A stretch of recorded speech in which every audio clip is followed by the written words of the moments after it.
Moi. Tässä on sulle Ruoasta terveyttä kappaleen keskeiset sisällöt. Koottuna tuntia varten sitten. Tunnilla käydään sitä asioita enemmän eteenpäin. Tässä on taustana sitä, että meidän ruokaterveyttä ja ruoan terveellisyyttä valvotaan hyvin tarkkaan. Euroopan tasolla se on EFSA. Sen tehtävän paitsi koko tuotantoketjun turvallisuutta valvoa, niin koota myöskin tietoa siitä, että mikä on turvallista ja mikä voi olla haitallista.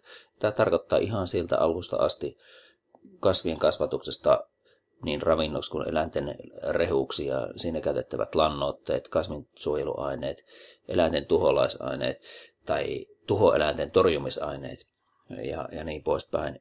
Ja kylmäketjut, ruoan tuottaminen, hygienia siellä ja niin poispäin. Kaikki kuuluu tässä EFSAlle. Suomessa sitä työtä tekee Evira ja tukee sitten noiden tuholaismyrkkyjen osalta. No itse päätät, mitä laitat suuhus, mutta on hyvä tiedostaa, että se ei ole ihan niin simppeli, että kyllä meidän valintoihin vaikuttaa paljon meidän ympärillä olevat ihmiset. Suomessa tietysti tämä meidän suomalainen yhteiskunta, meidän oma koti, perhe, tavat, kaverisuhteet. Ootko sä käynyt kavereiden kanssa pizzalla tai mäkkärissä? Mutta myöskin yhteiskunta voi ohjata. Nythän on ollut viimeksi puhetta sokeriverosta tai alkoholiverosta, mutta myöskin ohjeita. Ja mitä me tässäkin nyt tehdään? Koulua, oppitunteja koulussa, miten ohjataan, neuvotaan, valistetaan, annetaan tietoa siitä, että mikä on terveellistä, mikä ei. Mutta siinä taustalla voi tietysti olla myöskin sitten oma uskonto tai joku muu aate, vakaumus. Esimerkiksi nyt just tyypillistä tämä lihansyönti tai olla syömättä lihaa tai jopa täysi kasviravintoon perustuva vakaumus. Ja tässä sitten tunnin keskeisiä määritteitä. Näitä onkin aika paljon.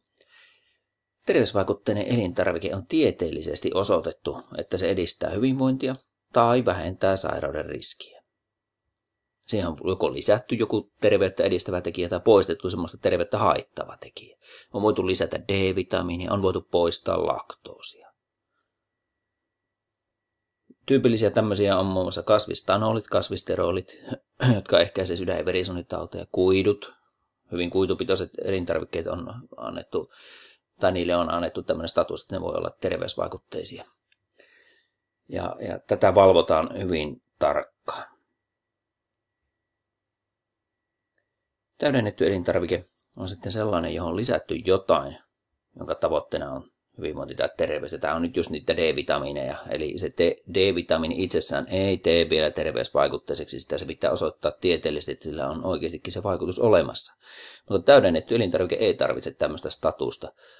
Eli maito, jossa on D-vitamiinia, ei ole terveysvaikutteinen, mutta se on täydennetty, jos siihen on lisätty sitä D-vitamiinia. Mutta se voi olla toki ihan mitä vaan muutakin. Ravintolisät on varmaan teille tuttuja.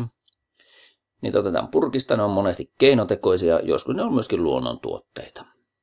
Niillä pyritään täydentämään puutteita, joita sitten normaalista ravitsemuksesta epäillään syntyneen tai on niitä voitu osoittaakin, että niitä on syntynyt. Tyypillisesti ne on vitamiineja, hivenaineita, kivennäisaineita. Lisäaineet taas sitten on sellaisia aineita, joilla pyritään parantamaan ruoan makua, väriä, hajua, koostumusta tai säilyvyyttä. Ja niitä on erittäin paljon tutkittu. Ne on niitä E-koodeja. Iso osa niistä on ihan luonnonmukaisia aineita, osa on labrassa tehtyjä aineita, mutta niitä valvotaan ja on tutkittu todella paljon, että hyvin pieni osa ihmisistä aivan ääritapauksen saa niistä mitään oireita. Eli ihan voi sanoa kyllä suoraan, että niin kuin normaali ihmiset eivät niistä kyllä kärsi niiden aiheuttamista vaivoista. Sitä vastoin vierasaineista voi kärsiä.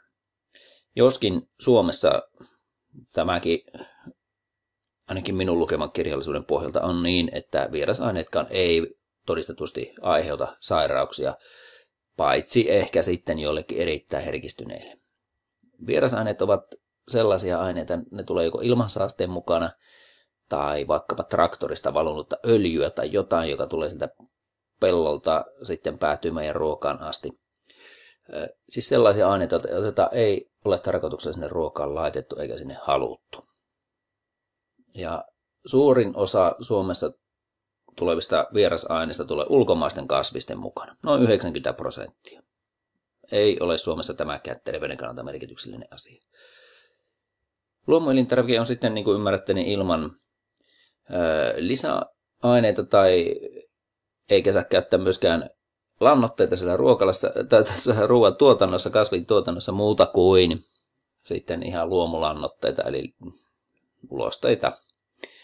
Ja ei myöskään tuotteiden missään muussakaan vaiheessa kuin vain välttämättömimmät lisäaineet saa siihen laittaa, jotta se oikeasti pysyy niin kuin säilyy tai pysyy koossa tai niin poispäin.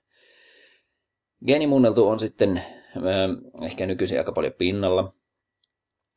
Geenimuuntelun avulla pyritään saamaan parempaa satoa, kasvit vastustamaan paremmin kasvitauteja. Eläimissä näitä geenimuunteluja ei juuri vielä ole.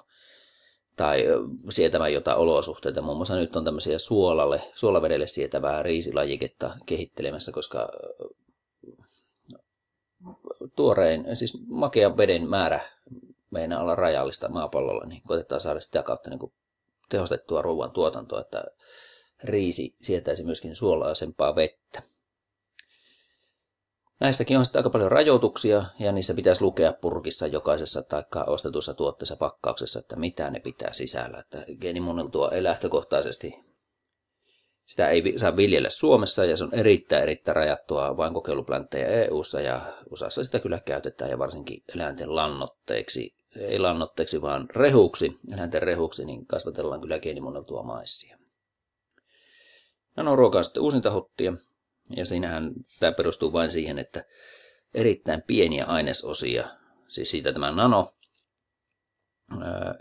jota kautta koitetaan saada semmoisia vaikutuksia ruoka-aineisiin, ja ihan oikein ravintoa, siis ruokaan, jota ei ehkä muuten saataisi esiin. Koitetaan suklata tai lihota tai niin poispäin, tämän tyyppisiä ratkaisuja.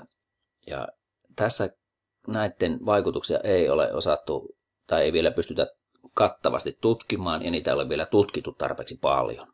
Niin ihan suoraan kehotan teitä, että älkää olko ensimmäisiä omaksuja, ja tässä asiassa maailmanhistoria näyttää meille niin paljon kaikkea muutakin, joissa ensimmäiset omaksujat sitten selviää vasta vuosien päästä, että ahaa, tästä olikin joku haitta. Nanoruoka voi olla tällainen. Voi toki olla, että se on täysin terveellistä. Ja tässä vielä sitten tunnille pureskeltavaksi etiikka-asiaa. Tiedätte ihan hyvin tämän, että ruoka ei jakanut ollenkaan tasaan. Meillä sitä on yllenkyliä ihan liikaakin pois heitettäväksi. Ja sitten tässä tullaan muun muassa tämmöisiin tilanteisiin, että kouluruokalasta ylijäävää ruokaa ei voida myydä eteenpäin. Tai ehkä nykyisin voidaan jopa myydäkin, mutta se ei ole järkevää enää, eikä ole järkevästi saada niin kuin kannattamaan taloudellisesti. Ja samaan aikaan Suomessakin on ihmisiä, joilla voi olla taloudellisesti niin heikko tilanne, että vaikea saada itselle ostettua riittävän laadukasta ruokaa. Saati sitten tuntien lentomatkan päässä, oikeasti tuntien lentomatkan päässä Afrikassa on vakaviakin aliravitsemusongelmia tällä hetkellä. No, etiikkaan kuuluu myöskin eläinten oikeudet tai ympäristöystävällisyys, koko tuotantoketju, mihin tässä viitataan. Palataan näihin sitten tunnilla. Moi!